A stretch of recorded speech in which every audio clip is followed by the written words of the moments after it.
Nous avons vu dans le précédent microdoc que l'on cuit donc d'un coup beaucoup de pain au village dont on fait ensuite des provisions dans les maisons villageoises où on les conserve dans des linceuls, c'est-à-dire des draps.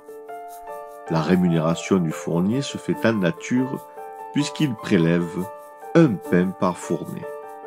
À Saint-Chiffré, il prend un pain sur 39. Cette disposition peut vite poser des problèmes quand les clients ne veulent pas ou ne peuvent pas remplir la fournée. Il paraît évident que des villageoises se soient associées à cet effet. Dans ce cas précis, il n'y avait pas de souci particulier, le fournier pouvant assez facilement prélever son dû. Mais il ne fallait pas que le calcul soit trop complexe, car la règle de 3, nécessaire pour résoudre ce genre de problème quotidien, n'était maîtrisée que par de rares personnes au village, comme en ville d'ailleurs.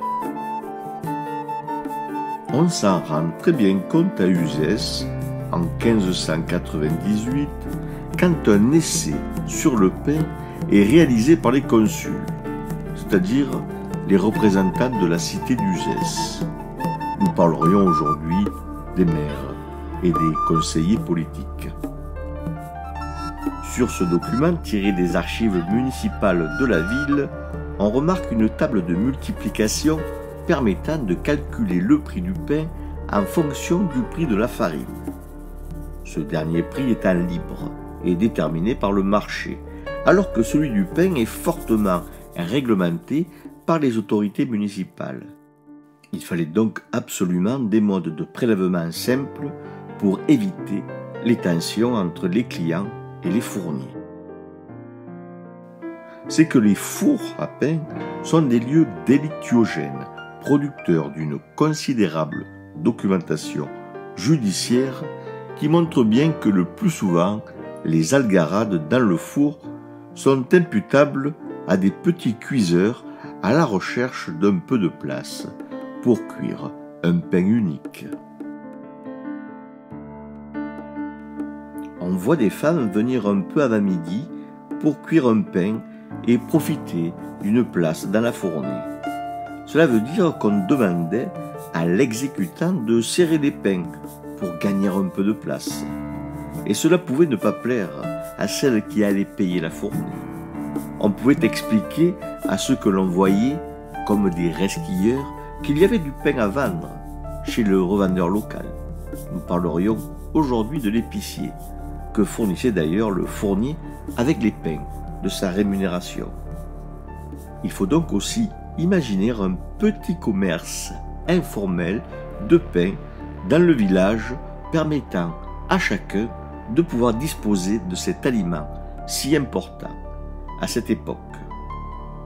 Le pain est alors l'aliment de base et les rois de France sont considérés comme les premiers boulangers du royaume. C'est qu'on consomme énormément de pain, environ 800 grammes par personne et par jour, ceci n'étant qu'une moyenne. Il faut penser que les travailleuses et les travailleurs pouvaient en consommer près d'1,5 kg par jour lors des travaux les plus exigeants. Ce pain accompagne ordinairement soupes et viandes et constitue l'essentiel des apports caloriques. On a cependant tendance à sous-estimer l'apport carné, alors même que tous au village essaient de nourrir chaque année un ou plusieurs cochons, que chacun chasse même si cela est interdit, et que certaines espèces sauvages pullulent comme le lapin, ravageur de culture. Cet animal est constamment piégé, notamment dans les murets de pierres sèches où l'on aménage des cavités pour qu'il s'y installe et mieux l'attraper. Un bon lapin à la broche avec du bon pain, voilà un repas régulièrement pris dans ces maisons villageoises à l'époque moderne, accompagné de fèves, de choux et de légumineuses.